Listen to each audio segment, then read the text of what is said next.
That's what's up. The lyricist sitting on the bench with writers. The mighty Zulu kings ready to rock runs the ciphers. The freeze to please rest in peace. Frosty freeze now, moment of silence.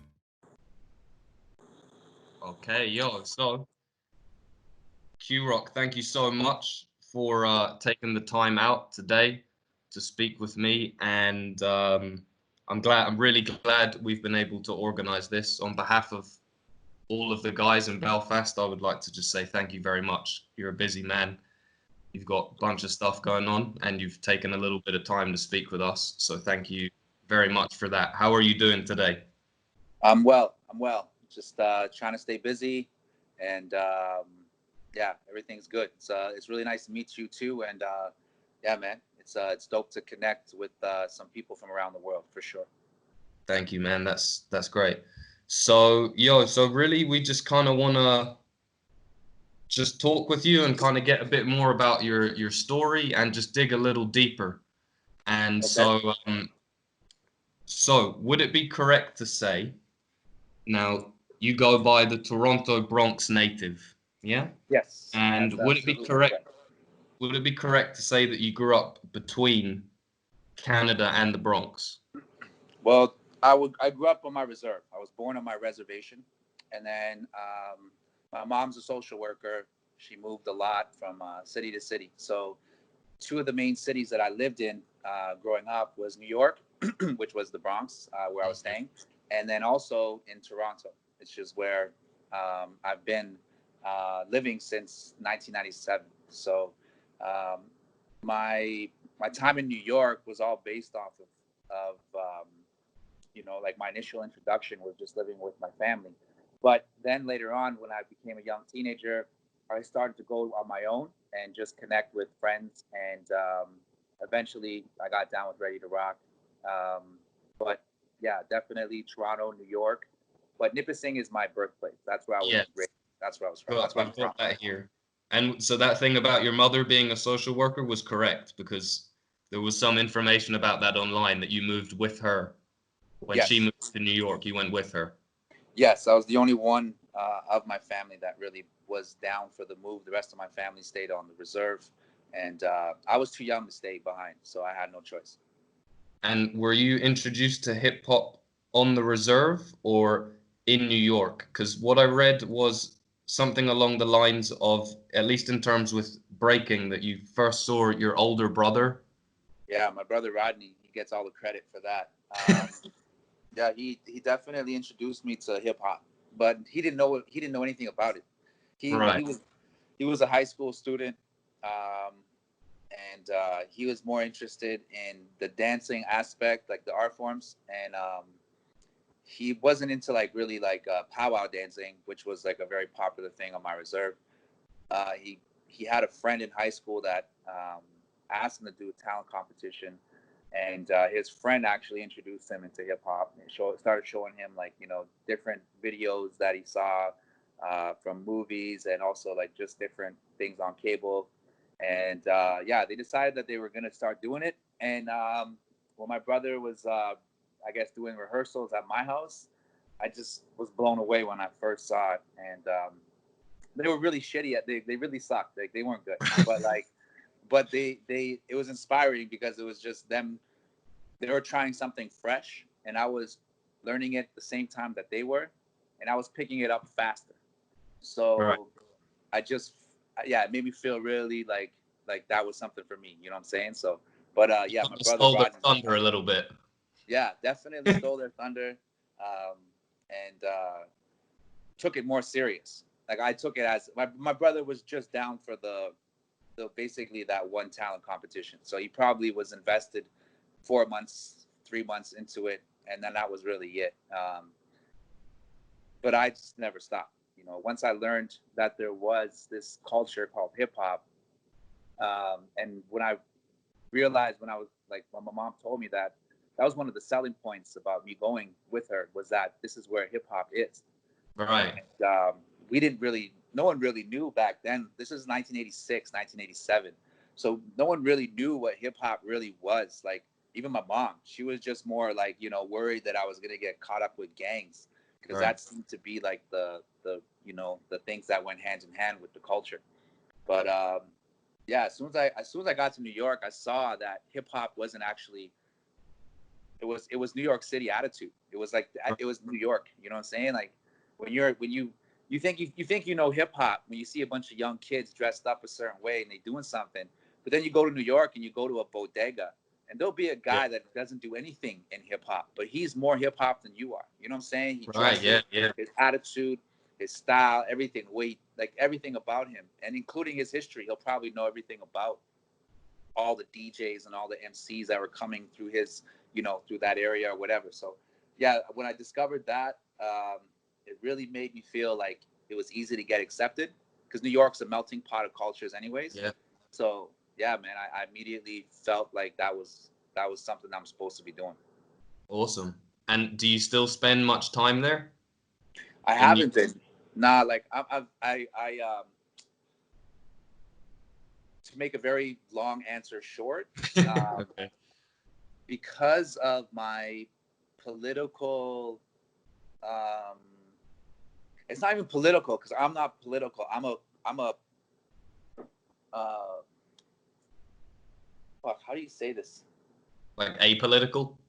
No, I'm in a war. Oh, okay. And my people have been in a war for 500 years. Now, although the rest of the world has this like idea that there's been peace treaties that have been signed, and because of those peace treaties, the war stopped. They haven't. They never stopped. They've continued to this day. And so I don't feel safe in America like I used to before. And I also like there's been a level of like heightened violence towards my people. Right. And so like I just stay away from like places where I know confrontations will happen. Right. And in America, like me being native, it's weird, man, but like it's a hated culture. It's just hated, and it's taught to be hated by a lot of cultures. Not like it's not the culture. Sorry, excuse me. It's Western culture. It's the Western, you know, the Western way of that's in America. So like for me now, like I'm just trying to like, you know, like it's hard to be a native person in this. If you can imagine like Western culture is a one-way street and it's going this direction, say it's going west. My culture is going east in that same like one-way motion. It's like it's the complete opposites and they conflict all the time. In direct conflict. Yes. And it's a lot of it's due to the fact that, you know, like here in Canada, where I'm from, our sovereignty is still intact. So we can't be discredited and we can't be removed from our sovereign land until they can prove that we don't have that lineage anymore. So there's like this ongoing violent battle that I've grown up in, and I've seen it escalate. I've seen the violence get worse and worse and worse. And yeah, it's just something now where like I just don't like feel safe like I used to. You know what I'm saying? Like yeah. Like, and it's like the thing is, it's like I can go in any hood and I'm good. I can go anywhere in the streets and I'm good. But it's the police and it's actual bodies of government. Like I have this ID that I have to use. Now, the only other time in world history where a culture had to identify themselves by their culture with an ID card was when Germany invaded and started creating like, you know, like the Nazi Jewish camps, and they made Jewish people have cards and wear like these things around their arms to like identify themselves as Jewish people. Right. I have to identify myself in North America as a native person with my ID. Right. When I show them that ID, I get treated way different. Wow, that's so I had no idea. Yeah, no one does. It's like, you know, it's one of those things where it's very well hidden, and unless you're part of the front lines, like where you're dealing with natives hands on, then you will never see it. Right. Well, that's the same with a lot of, you know, the news kind of they kind of report what they want to report, and there's a lot going on that like we would never receive that kind of news that relates to we really in this part of Europe receive almost no news about Native and First Nation people in no. Canada or the United States. Like we receive lots of news from that part of the world, but almost nothing about that. So like that's something I had no idea about actually. Yes, it's I've spoken to some of my friends that live in like Australia and New Zealand, and there's a very close similarity between the Aboriginals and the indigenous people of like North America, and Yeah. how like how each government body has been their approach to how they're dealing with you know, people that are indigenous to their lands. Mm-hmm. And it's pretty violent. It's a pretty, you know, it's a pretty crazy history. And unfortunately, this has happened for thousands of years to all of our cultures. You know, like you're Irish. Irish are the natives, as far as I was taught. Like I was taught about the Celtic wheel. That's like the medicine wheel in my culture. I have this wheel right here that it's called the medicine wheel, and that wheel right there is it's all based off of like the patterns in nature, and it puts you in a way of thinking in a circular pattern, just like how nature would work. And a lot of our cultures are indigenous. We share similar teachings, but unfortunately, some of us have been colonized a lot longer than others. Right. So we've lost a lot of our traditional native teachings. We've adapted to the more modern ones. But like my culture is still intact. We still have our language, all of our teachings. So the Canadian government, the American government, they're really attacking that. They want to like eradicate and completely erase us from this history that they have, and they want to recreate this new history where it's, you know, it's just starting fresh, but like at the expense of my people. You know, Right. it's pretty rough to be a Native person living here. Everywhere I travel, I feel safer than I do here in Canada. Wow. or in the States. Wow. So Okay. like here, so I've literally stopped traveling within like Canada and within America. I really don't try to go anywhere out here, man. It really is not safe for a Native person, man. Like Native people get shot out here all the time. We get killed. We're the highest population of inmates in Canadian prisons by more than 60% of the inmate population. Really? We're the highest murder populated body of anything in the world. Like per our population, we're 23 times more likely to get murdered as a way of dying than any other way. And we're the lowest minority within North America. We're only 2% of the actual population now.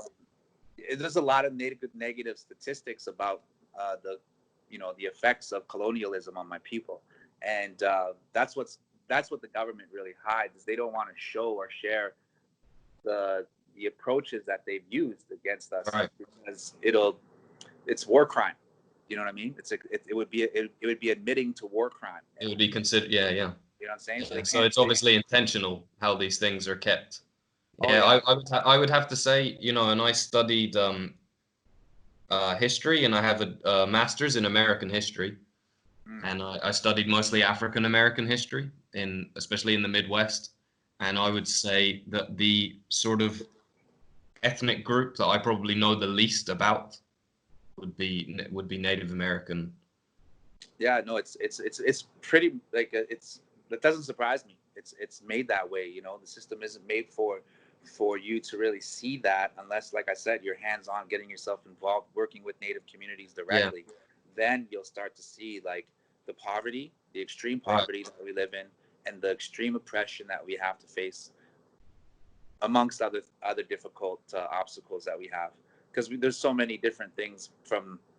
It's pretty bad right now. Like the Native communities are really going through a hard time. Just by having like clean water. We don't have access to freaking fresh, clean water. You know what I'm saying? Wow. Like we don't have schools. You know what I'm saying? Like we don't have like the infrastructure that you need to like have a sustainable community. Everything that we have has been, every time we try to build something, it gets knocked down. You know, like there's an ongoing battle we have with the governments and their bodies. They're the people that work for them. And it's all against the Native people. There's actually, like, if you research prime minister quotes from Canada, all the prime ministers in Canada have been, there's a saying, it's a very disturbing but very well-known saying of the first prime minister of Canada. he was saying that in order for us to remove the native problem, which that's what they called it. That's how he described it, right? That's how he described it. He said you would have to remove the Indian from the child, meaning remove their culture, remove the children. And so they started this thing called residential schools, and all the native children had to go to these schools. My mother went, all my aunts and uncles went. It's a very, very disturbing part of our history and Canadians' government's history. And it's something that, like, they've done things, they've had to do things to create like some sort of closure. So they have this thing called reconciliation, and they're trying to like educate people on this right now. So if you're interested in learning, there's a lot of reliable research that's been done that's kind of like, showing you the truth, like the true sides of both, like what's happening on both ends. And I know, like, who is doing the research? It's a whole bunch of different people. Like, you have people from Japan now that are interested in why the young people of like the native people have the highest suicide rate in the world. Right. In Japan, they had the highest suicide rate up until the mid 80s. Then in the mid 80s, there was a spike in youth suicide across Canada with native people. And that surge hasn't stopped. It's continuing to grow every year. And so it's so bad now that there's government bodies from other countries coming in sorry, someone's trying to call me. And they're trying to they want to research what's going on here. Why is this happening? So you'll find that there are probably like, at least over 10 different sources that they have different, they're different research that they've shown, but it's all reliable sources, including university things too. It's not like, Joey's blogger, No, I asked because I was just wondering how much of it was coming from within the actual native communities, because they would want, how do I say this? They kind of, they surely would tell the most true version. No, it's like you would trust your story to be told by your own people more than you would a whitewashed version from the Canadian government, for example. Oh, for sure. Yeah. No, none of the people that are doing like the research are actually, like, I'm sure there are some Canadian government funded ones that are releasing the same information, but on most parts, it's private investigators, reporters. It's become a really hot topic in the media because the government admitted that it happened. Right. So once they admitted it, they just opened a can of worms, and now it's been a hot topic ever since. So if you look up Canadian reconciliation towards First Nations, thousands of things are gonna come up, and of course you're gonna get some of that stuff that's propaganda, that's like favoring their side of the story, but majority of it, you can't hide it. Like, it's just, there's so much information out there now, and there's a lot of people that are survivors of not only residential schools, but just just living on a reservation, man. Like, I'm one of them, man. Like, I know what that shit's like. So it's there's a lot of information out there you can get, and it's solid. You know what I'm saying? Like, cool. I've definitely, like, if you need some sources, I can refer you to some information and check out yourself. Sure. Yeah, I'd love to dig a little deeper, because it's not, I mean, the only thing that I could say that I have some pre-awareness of is how little we hear about it, and that immediately is kind of a red flag. Yeah, no doubt. But yeah, so for a really longed out answer, sorry about that. You said you were going to give me the short answer, and I think you gave me the long one. It's like I told you it could get there. No, but that's good, man. The thing that we kind of actually, I mean, the more kind of talking you do, the better. I mean, to change it a little bit, but slightly related. I don't know if you would feel the same, but something that I feel is that a lot of at least the online interviews that are done with b-boys and stuff like that, and or people involved in our kind of scene of hip hop, are often quite shallow. Yeah. And actually the stuff when you talk about this kind of stuff, and I'm also sort of not surprised that you're talking about it, because from what I know about you and from even seeing your breaking and listening to your music and all of these things, this stuff is all obviously very important to you. Yeah, definitely. It's yeah, it's huge. It's huge to me. I've I use hip hop as a medium to express myself in the only way I know how, where I don't have to compromise and lose my culture or my identity at the same time. Because I feel like that's the compromise that most people have to go through. They have to fit in, they have to speak English, they have to talk a certain jargon, or they have to know a certain way of speaking. And then, yeah, like, you know, like it's, there are so many different etiquettes, you know, within these cultures. It's like, yeah, man, there's just a lot of, you know, phony shit around. And hip hop is the only thing that's real for me, man. It's the only thing that I can actually be part of. Otherwise, I'd stay on my reserve, bro. Straight up. I wouldn't even leave. Right. Well, I think that it's, I mean, the biggest kind of compliment that I can give you is that you're breaking and the kind of native, the very strong and obvious kind of native influence on it, among other things, is the reason that, you know, no one breaks like you. I don't know, you know, now there are b-boying has become very, in my opinion, very cookie cutter, where a lot of b-boys look the same and everyone just wants to be the best b-boy. Yeah. Right. Yeah. And that's just my opinion. But for me, actually, much more important is the b-boys that I will actually watch and that interest me are the b-boys that look like no one else. And you know, a lot of us all come from different cultures, and for someone like me, and I would say for a lot of the Irish guys, watching you and how you break and how you include so much of where you're from in your breaking, it's quite inspiring, and it kind of makes us think more like, how can we put more of exactly where we're from into our breaking? You know, and that's part of the reason that we were very interested, and obviously in your rap and stuff like that, in your whole approach to hip hop. Dope, you know? dope.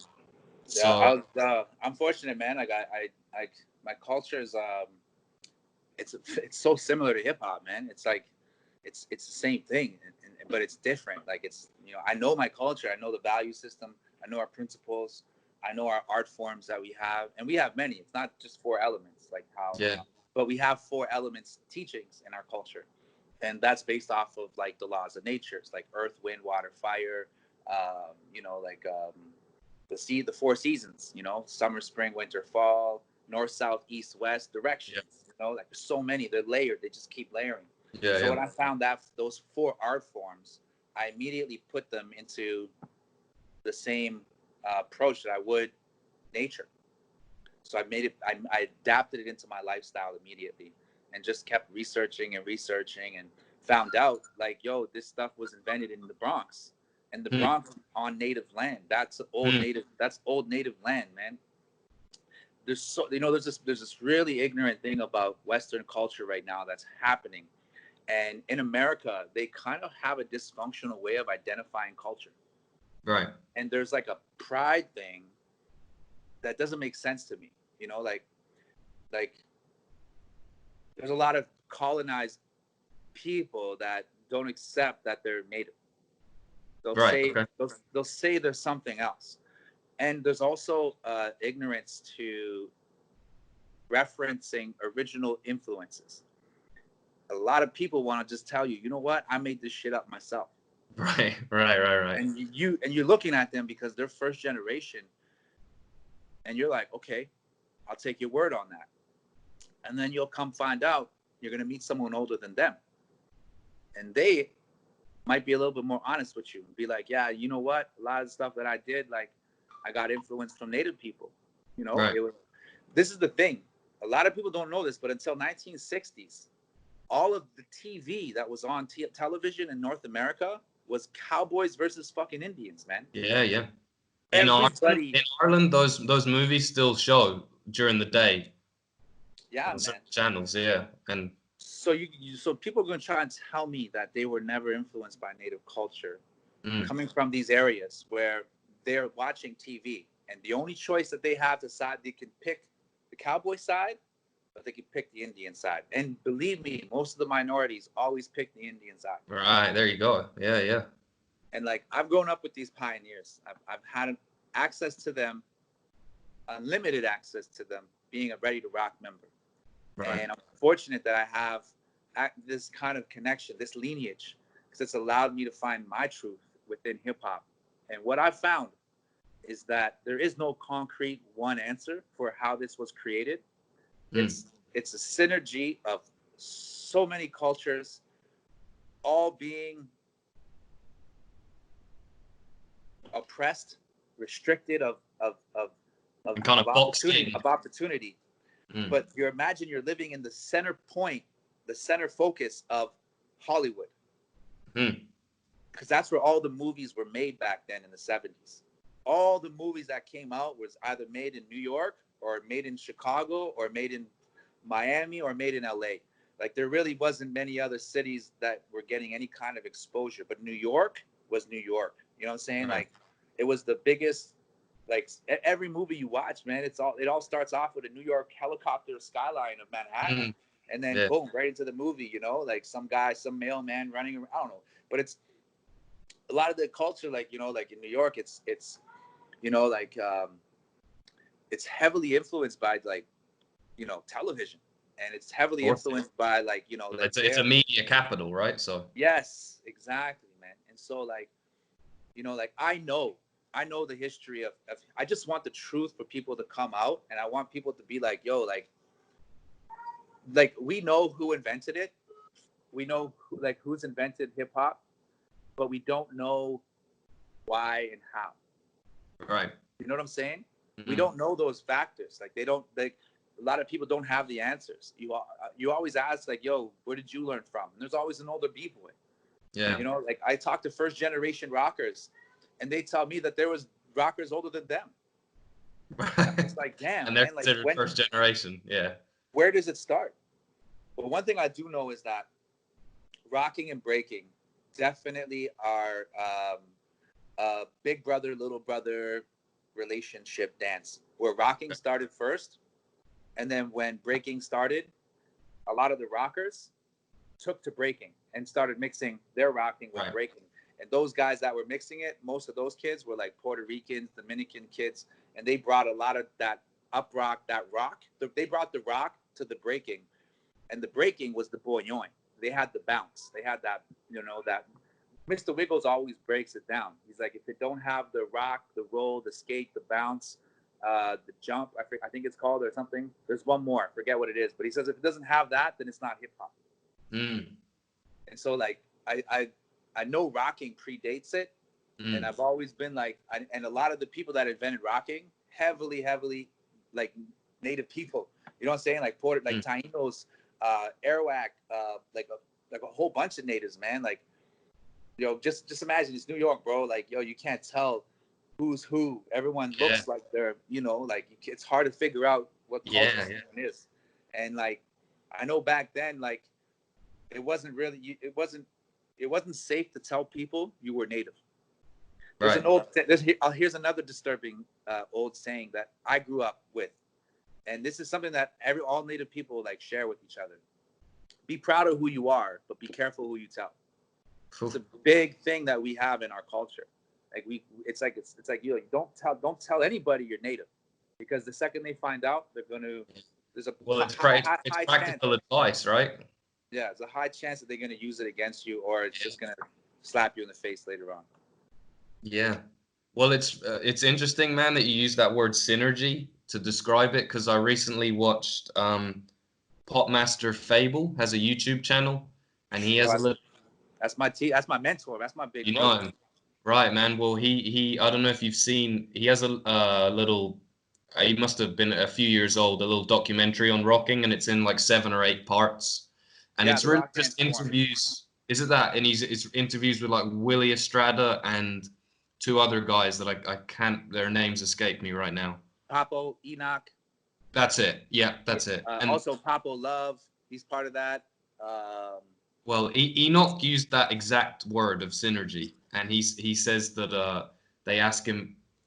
He says that it's almost impossible to say exactly where it came from, and that it's actually better to think of it as something more along the lines of a synergy that was sort of affecting everyone, more or less, not everyone, but different kinds of people at the same time who were in quite close contact with each other.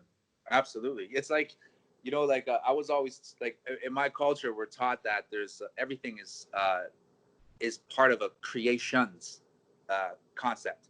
So there isn't one thing that just creates stuff. It's a contribution of things that create something that becomes something.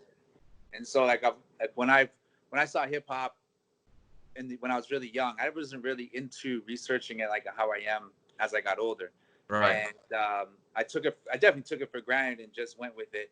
But eventually I had to know what I was doing, research, you know, a lot more. And then, yeah, it's been a roller coaster, man. Because I'm really glad to hear you say that, man. I think a lot of people need to hear that. Well, there's been times where I thought I had all the answers, and then to find out, like, you know, I got misled. And it's not intentional sometimes. Sometimes some people just, you know, saying like they do have truth to their story, but it's not the whole truth. It's theirs. And in order for you to get the big picture, you need a contribution of everyone that was there at that same time. Because again, it's not one person, man. This is that's why I, you know, sometimes, man, like I'll watch these videos and like it'll just be one guy talking the whole fucking time. You know what I'm saying? Narrative. It's like that guy's not the guy though. You know what I'm saying? Like he was dope. Don't get me wrong, but like that's why I like all Fables videos, because he's creating he's allowing you a space to create your own opinion for yourself of what happened and how rocking is. But at the same time, he's putting people that no one has access to out there on some street shit. Like those natives wouldn't talk to anyone but him. And so we're lucky to have brothers like Fable who are, and you know, I said Mr. Wiggles is another one. You know, like, and there's a lot of those guys from Rocksteady crew that, you know, they may have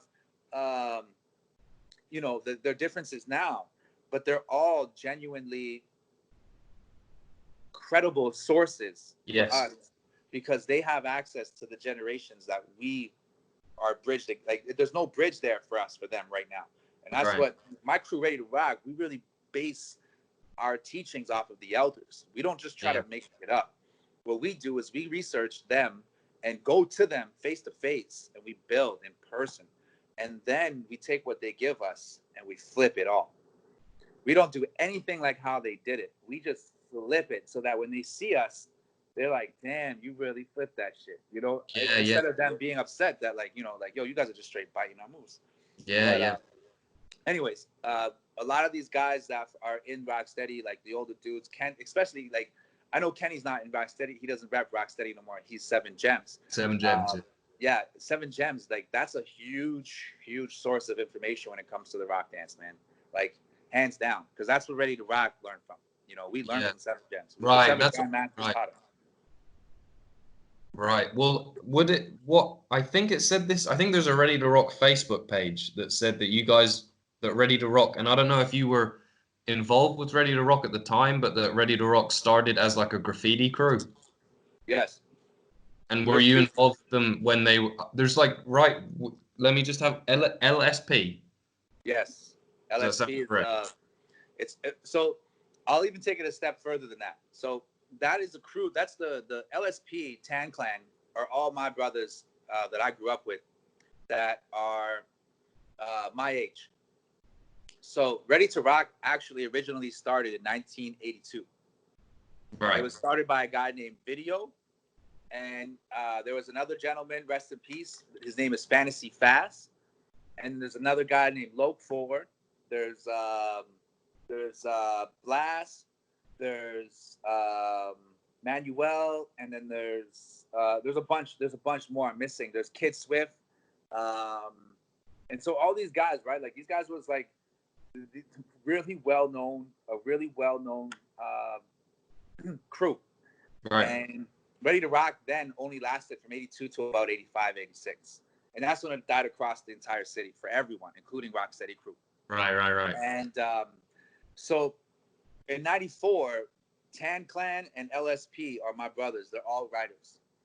Smirk started to go to the Westchester Community Center, and he started practicing there. And there's a guy named Bomb 5 who used to go to that same center, and he was mentoring them in graffiti. And he was telling them, like, yo, man, you know what, you guys, like, yo, you guys need to change your name. You guys can't use LSP or Tan Clan because there's graffiti cops called the Vandal Squad, and they look for you. You know what I'm saying? You put your name on a flyer, they're gonna come looking for you, and they're gonna try to put a face to the name. So they had to change their name. So he was like, yo, there was this crew back in the day that was fire, that no one could touch from New York. They were called Ready to Rock. You guys should bring that name back. And that's what we did. So 94, Smirk, my brother, the 94 generation of LSP, Ready to Rock. It's LSP, Tan Clan, and PK. Those were the writers. Those are all Bronx graffiti writing crews. And those were the guys those were the fundamental guys from 94 Ready to Rock onwards.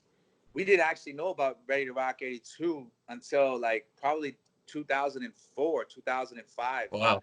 They came back and kind of like was like, yo, you know, we're the original Ready to Rock, and they linked up. We linked up. We started building, you know, right away. And yeah, it's been really dope. We're really fortunate that we have elders that have really good, strong, powerful heads on their shoulders, and they're great mentors. They're just dope, man. They're really dope brothers to have, man. Wicked, man. Wicked. So, Ready to Rock, when I see a lot of the things that are posted recently, you guys seem to do a lot of stuff in Asia.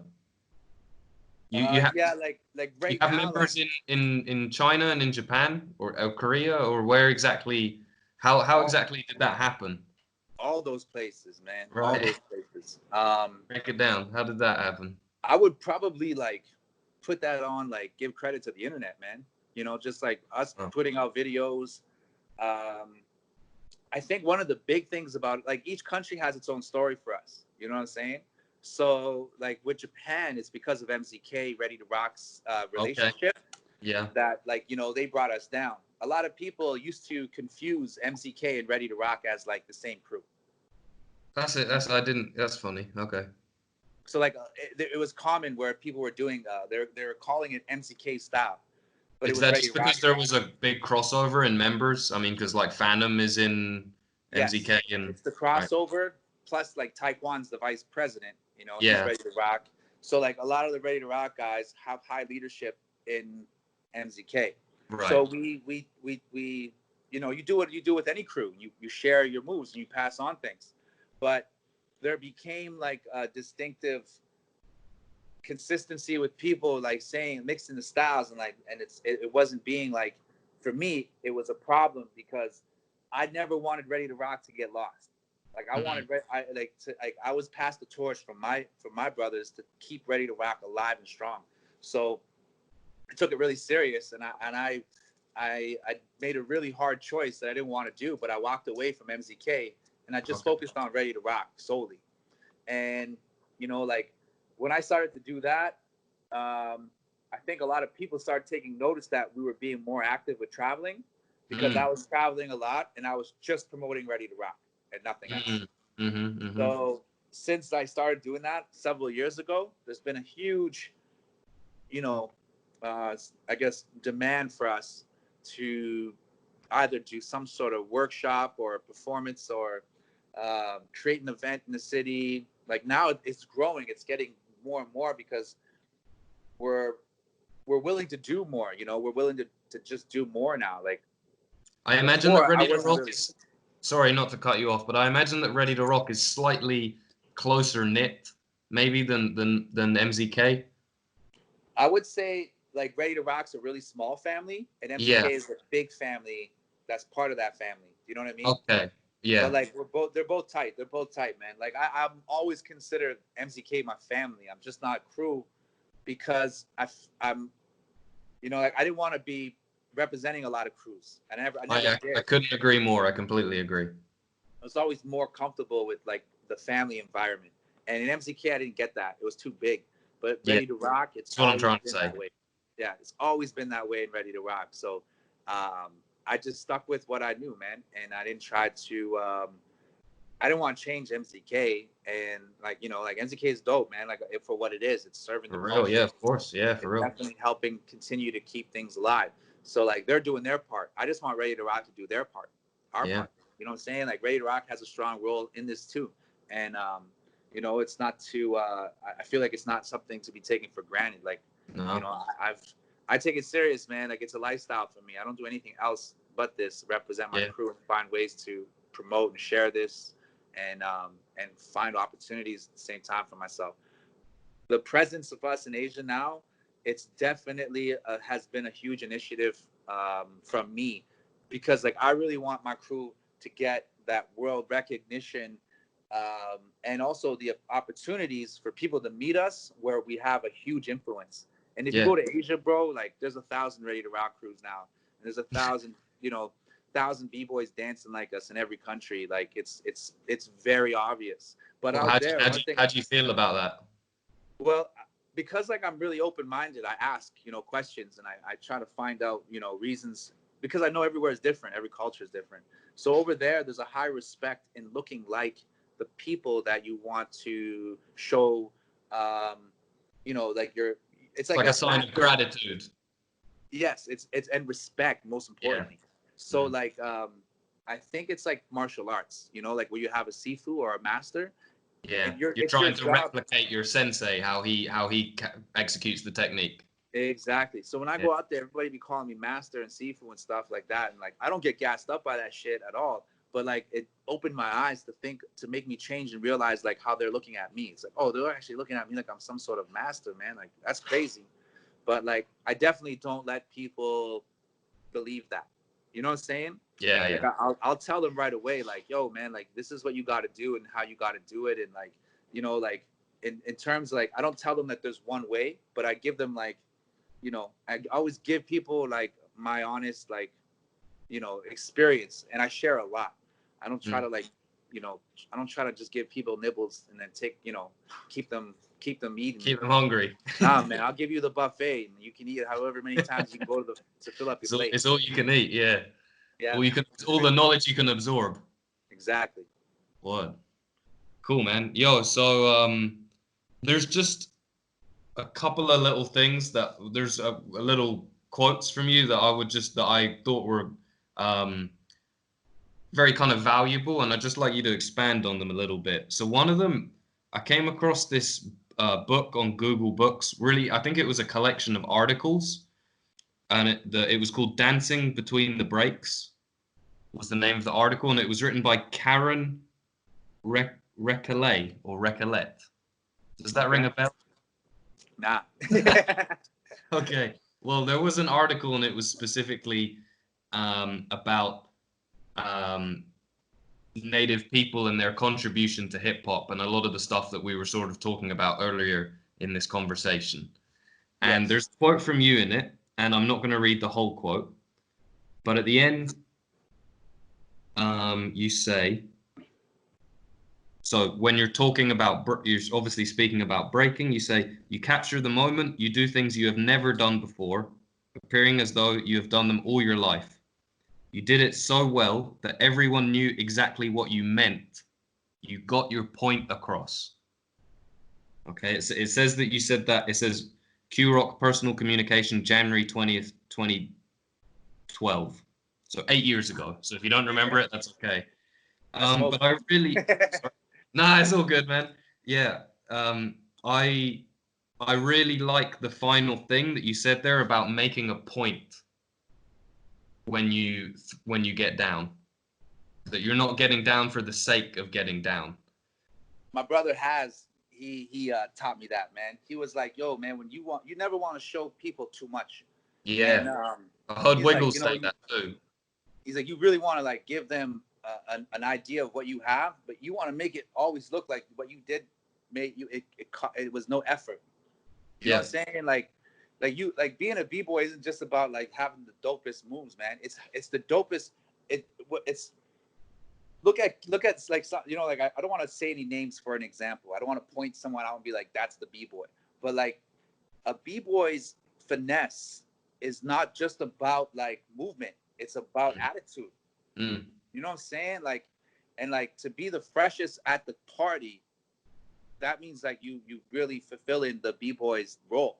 You know, you're the freshest, meaning like you're not in the circle dancing for 80 minutes straight, and you don't dance with one girl the whole night, or you don't try to like socialize the whole night, and you don't show any respect to the DJ, and you're, you know, like you're wearing like track pants to go out, like, you know what I'm saying? Yeah. Like to me, like there's a whole, like I have a lot of things that are contributing to the way I think, and it's because I researched and I asked so many questions from all my favorite dancers and just hip hop heads. You know what I'm saying? Like Fable taught me a perspective I never even knew before about graffiti, and he was like, "Yo, if you really want to be dope at writing, just make your letters dance." And like it blew when I first heard that shit. It's still to this day, it's something I repeat to everyone. Right. I constantly tell people like, "Yo, like, you know, like if they want to understand graffiti, I always give them that analogy. I'm just like, oh, all you gotta do is just picture these letters dancing. You start to understand what they're doing." And like, you know, like a lot of So I forget what I was trying to say, but nah, it's good. No, I mean, I hope that anyone that, and I don't know how many people are going to watch this or hear this, but the main thing that I hope that they take away is the value of doing your own research into this culture if it's something that you care about, and digging deeper. I think there's definitely not enough of that in the younger generations of b-boys. You know, like one thing that hip hop has taught me is that it's acceptive of all cultures, providing that you don't remove yourself or isolate yourself from the rest of the umbrella, from the hip hop umbrella. So if you are going to be a contributor to hip hop, if you're going to be a spectator of hip hop, it's mad important that you are involved in contributing to the goal of the free space, of the vibe, of the environment. You know, so that we all play a factor. You know what I'm saying? Like it's and there's no role too big or too small, man. Each role should be respected. But a lot of people, I think, are, and you know, it's unfortunate to say this, but a lot of people are more concerned with what they can get from hip hop than what they can give to it. I think that's natural though, because in the beginning it's a lot of taking. I did that. I took so much that I got to a filled up point where I was like, damn, I have no more room for shit right now. And a lot of my elders, I'm lucky that I'm around people that keep me grounded. Yeah. They're always like, yo, man, now's your time to give back. That's probably one of the reasons why, like, we're so, I guess, like, we're so busy right now in Asia, is because I've really embraced being the best possible teacher I can be. Like, I don't want to be a teacher that's fat, that's wearing, like, you know what I'm saying, like, you know, like, just like giving up on himself kind of thing, not looking the role, not playing the part properly. I want to, if someone's going to say like, yo, I want to learn from you, I want to be able to demonstrate every single thing I'm talking about myself. Yeah. And I want to be able to do it in a way where it's like, you know, I really want to give people like a bit of like, you know, when you think back and you're like, what would have made me better? I want to be that person that I never had that would have made me better. Like, you know what I'm saying? Right. Like just giving honest opinions, giving good direction, giving positive feedback, not gassing me up, giving me like, keeping me grounded, you know what I'm saying? And like, most importantly, like just like being consistent, man, having credible information. That's the biggest thing, man. Like, and like, that's one thing that I always tell people is like, you got to research and constantly keep checking your research, man. Cause it's updates that are going to update that shit. And keep like digging. Yeah, man, because my story, like the not just my story, but the story that I've been sharing, it's changed. You know what I'm saying? Even me, like someone that researches from people that are directly there, I'll get like information that I run with, and then later on I'll have to retract because I'll find out through other sources that it's not exactly what that. Not exactly as you thought it was. Yeah. Yeah, or as I heard it was. You know, so. But yeah, man, like. Well, you're doing your little bit of contribution for the Irish scene right here, you know, by doing this interview. You know, it's a very unselfish approach that you're kind of advocating, and you know, you do all your. I'm aware of the fact you know, you still do a lot of community work, and you give back a lot, and you're giving I wouldn't say giving back because you never took anything from us. So you're just giving to us right now by talking about this and by encouraging that approach. I think it's an approach that more people need to hear. So we're again, sharing, man. We're sharing, bro, with each other, back and forth. You know, I've always had a high respect for other people's cultures. Like, it's important that I try to learn as much as I can from people, and I represent like an ambassador from my culture when I meet other people. There's not many of my people left. There's literally only from where I'm from. There's only 2,000 of us left. You know, like I'm a part of a culture that's going extinct. So I really want to be a positive representation of who we are. You know, because people never get a chance to see us anyways. So yeah, man, I always take these opportunities serious, and I'm grateful that I was able to build with you like this. Because man, you know, technology is crazy now, man. We can build across the ocean and like. You know, like I've always had a strong connection with like Irish people, especially from Europe, because I was always taught that they're the original natives from out there. So, you know, mad respect, man. We'll have to get you. We'll have to get you over, man. It would be our pleasure. I know we kind of spoke about it when we first got in contact with you. So, you know, this coronavirus stuff has fucked a lot of shit up. Yeah. But you know, here's too, man. Here's too. Oh, I bet, dude. And well, and also, you know, it's good to be speaking with you, and we're both in decent health. Yes, you know? man. So absolutely. A lot to be thankful for right now. So I know I don't want to hold you up much longer, man. I feel like if you had the whole day to talk, I could probably talk to you for the whole day. But really, the last thing I want to ask is, you've been active for a long time, and you've been doing your thing for a long time. And I know you said you're not traveling much at the minute within North America, but just globally. I just wanted to ask you about any events that you've been to, any events from the past that kind of stand out as like that kind of changed you as a b-boy, or that you have particularly fond memories of, or really fucking bad memories maybe, and it changed you for the better somehow. If there's any that stand out. I'll give you two. I'll give you one of both. I'll give you a good and a not so good. Okay. Yeah, cool. So the not so good will go first, and the good will finish it off. The not so good thing that I contributed through my time was I invented this event in 2004 called King of the Ring. Okay. And I'm responsible for the initial launch of Red Bull in North America.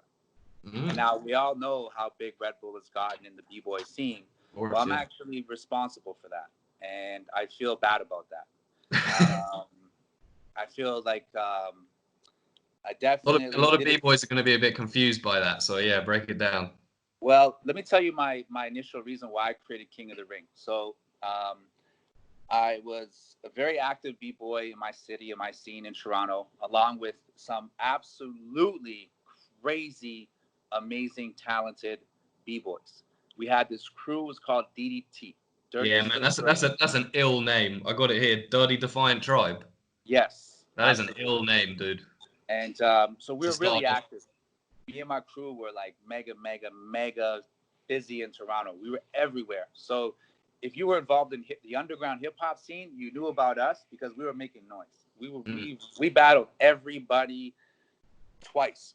You know what I'm saying? Like we proved we went beyond our way. We went out of our way to prove our point. You know what I'm saying? Of who we were. And to make a long story short, Red Bull approached me and asked me if I was willing to help them create an event for across Canada for the b-boy scene. And they said I could do whatever I want. You know what I'm saying? This is like in 2004. And they sponsored me like a fucking professional athlete, man. This shit was wild, yo. I was driving around in limos. Like we was living it up, bro. We were out of control. Right. So did they sponsor you and the rest of the crew? Well, I gave my boys jobs, so I hired like the 4 horsemen. We have this group in Toronto of street hitters, and it's my brother Jedi, my brother Benzo. So Jedi started Supernatural's crew. Okay. He's one of the founding members. And then there's my brother Benzo, who's part of Bag of Tricks crew. And then there's Heist, who's a founder of DDT and he's also a He's in Ready to Rock too, right? Yeah. So like the 4 of us were known as the 4 Horsemen in Toronto, and we was like, we was wilding out. So that time, you know, before that, Mikas was heavily involved with us, but Mikas unfortunately went through some health problems, so he had to kind of like just take a side, you know, take the side off, you know what I'm saying? Like just chill for a bit. Just fall back I a bit. forget that expression how that is, but yeah, he had to just lay back for a while, and yeah, Red Bull just looked at everyone that was doing their thing, and they approached me. It just was interested in working with me. I think it's because I'm an MC and a b-boy, and they wanted someone that could host this event and also get everyone to actually be involved. And back then, like, I wasn't as hated as I am now. You know what I'm saying? Back then I was like, Are you hated, man? I honestly didn't really know that. well, it's not that I'm hated, but like, you know, like I definitely, you know, this is the one thing that a lot of b-boys don't take in consideration, but like in my generation, a lot of battles were taken very personal. Like, Right. because if you lost, you basically lost your reputation of being Right. Your reputation was on the line each battle. So I took a lot You took some reputations. I took a lot of people's reputations, and they hate me for that shit. Still to this day, I have nothing but love for them. But it's not funny, man. It's the way you have to accept the, you know, the cause and effect of things. But anyways, this whole thing about Red Bull King of the Ring, they started it as a very, you know, kind of like innocent thing at first. They was just like, yo, just we want to keep it local. We're gonna do all the top b-boys from across Canada.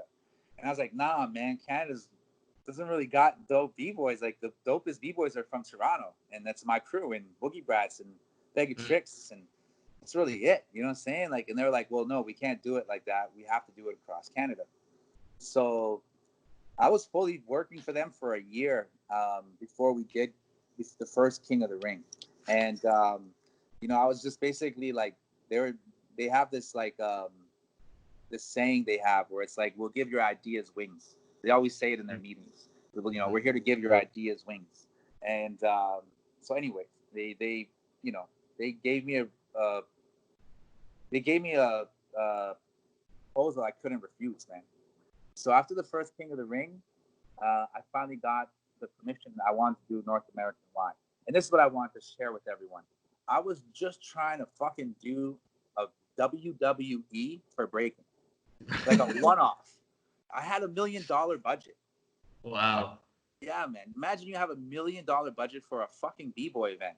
Yeah. So I flew in my favorite b-boys, minus a few of them that are on the list. I had a guy named this. I'm not going to name his name. There's this guy from another rival crew from Toronto who tried to sabotage the event. He wrote King of the Ring letters, tried to, you know, fuck up my credibility with them and shit. Like lied to them about stuff that I was involved in the streets, and some stuff I legitimately was, but like they were ratting me out to them. You know what I'm saying? So, anyways, Red Bull felt really weird because they were like, you know, this guy was getting like support letters from the community, and like, so they had to involve him. He literally bitched his fucking way into like getting involved. Wow. So he invited some weak links to the battle, and you can see them in King of the Ring. You'll see the footage. You'll see who the weak links are, and those are the guys that I didn't invite. But everyone was it literally in a ring? Yeah, it was in a boxing ring. And is it like, I think I've seen a battle with like Casper. It was Casper there. Yeah, Casper's in it. Machine wins the battle. Yeah. I've seen it. In the ring, it's me and K-Mel. We're the hosts for the event.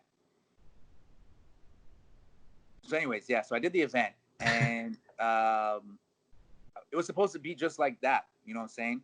So here's the funny thing about this.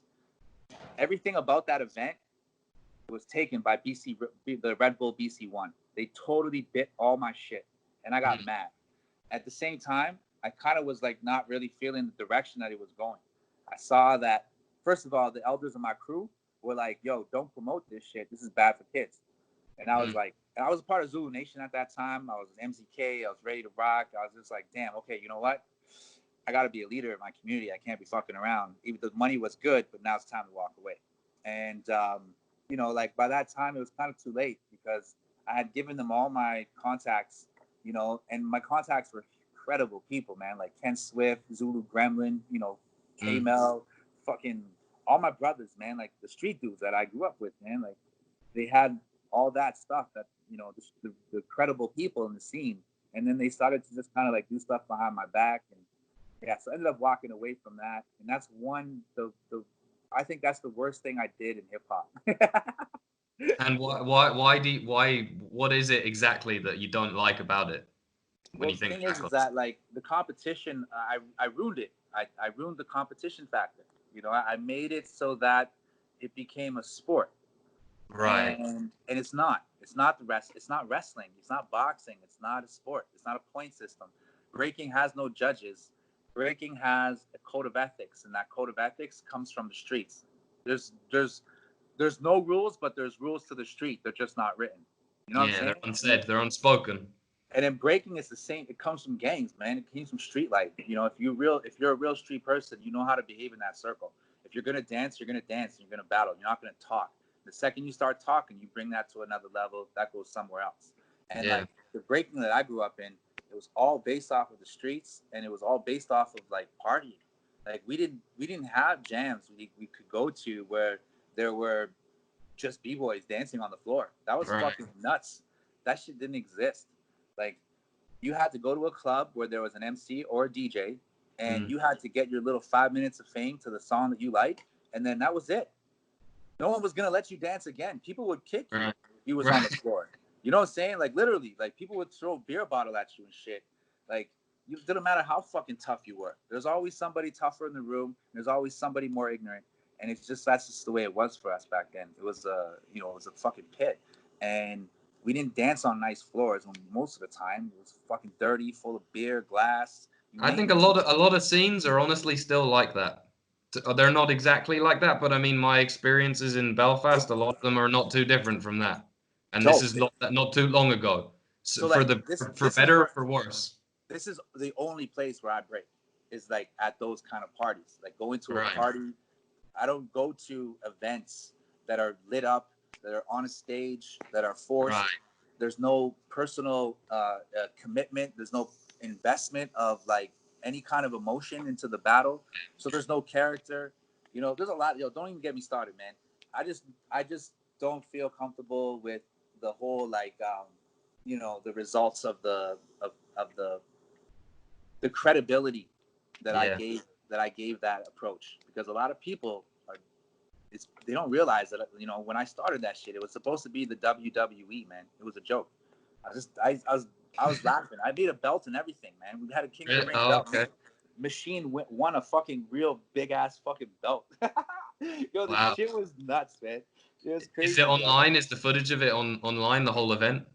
Yeah, there's actually a documentary made, and it has it in it. It's called the Art of War or something like that.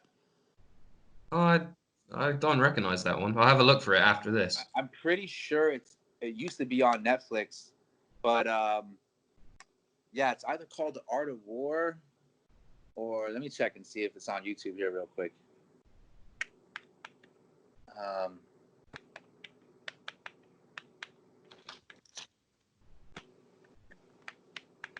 Yeah, it was like let's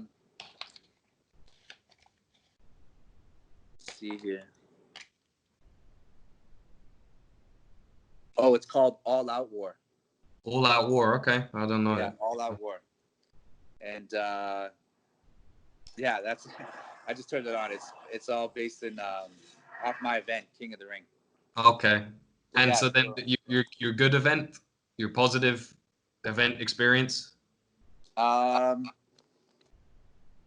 me, the most positive experiences have been most recently, and that's just like being able to like do stuff on a level now that I can do it on, and like just like what I'm saying, like not feel like I don't know. I hip hop, man, it's like it's crazy. Like you can either love it or hate it, and you can have that relationship, or you can just like get over that and just start to like what I'm saying, like become a student of the game, a full-time lifestyle student, and that's where I'm at right now. So I'm just grateful that I've been able to like stick to it and hold on to it as long as I have, and not give up on myself and not quit, and be able to find this new approach now that's keeping me interested, keeping me invested into what I'm doing, but also like I'm learning every day. I'm like the learning is actually increasing now, and it's Right. It's rewarding, man. It's like, damn, man, I had no expectations of anything. Like, if if it didn't work and I couldn't make a lifestyle out of it, I tried. But like, I'm grateful that it's starting to just like affect me in other ways that I never thought it could. Create opportunities. Like one is this thing with this whole like mural project I got. Yes. I just started doing murals a few years ago, man. Like it wasn't part of my arsenal before, and now it's like it's a huge part of like, you know, like my future. So that's all contributed to hip hop. You know what I'm saying? Yeah. Wicked, man. Yeah. Okay, well, thank you so much, dude. I'm just don't know if there's any final thing. Like I said, don't know how many people will see this. If there's any final thing that you want to say just before we wrap this up. Just like Ready to Rock is the dopest crew on the planet Earth, and everybody be safe out there, man. Stay safe. If you ever see me, come up to me, share, and build. I'm really approachable. And if you ever get a chance, I still suggest, like, especially after all this is over, go to if you're really a really diehard hip hop person, and you really want to contribute to hip hop, try to keep it alive and go to New York and find out more about the culture that you haven't been able to yet. If that's something you need to do. If you've already done it, salute, you know, respect. I've been saying the guys in our crew would tell you the same, that we need a trip. A few of us have been there, even Sebastian. He actually lived in New York for not that long, maybe a year he lived, and he actually hooked up with, I mean, this is probably over 15 years ago. I think he hooked up with Phantom. You may have even met him at some stage. If it was 15 years ago, probably did, man. That's when I was frequenting New York like every weekend, man. Like I would work in Toronto during the week, and then on the weekend I'd go to New York. Right. Well, if he sees this, he'll know. Because the thing is, I don't live in Ireland anymore. I live in Spain. So I'm not, I still speak with the guys all the time, but it's not like I haven't really had a chance to speak with Sebastian, telling him that I'm interviewing you. Where are you in Spain? I'm in Orense, which is in the northwest of Spain, just above Portugal. Yeah, no, I know where it is. Dope. I was in Almeria. Almeria, yeah, cool. Yeah, I was chilling out there with I forget his name now. Paduki, I think his name is. It doesn't ring a bell, but I wouldn't. Spain is a big country, I can't really say that I know any of the people from the scene in Almeria. I don't think. He creates a lot of events, and he does the duel in the desert. Duel en el Desierto. Yeah, yes. I know of him. Yeah, I don't actually know him, like, know him, but I do know of him. Yeah. If you need any contacts, I got tons of contacts in Spain. Writers, MCs, tattoo artists. Like, man, I got mad family in Barcelona, Almeria, and a few other places in Spain along the ocean, man. Like, I know some crazy writers from out there, bro. Wicked. Like crazy bombers. Do you write? No, I don't. Okay. No, I don't. All good. Appreciate from afar. So, man, thank you so much again. Remember, I'm just gonna hit the stop recording, and then after we'll hang up. Okay? Yeah. Yeah. Okay. Thank you so much, man. And peace. Peace.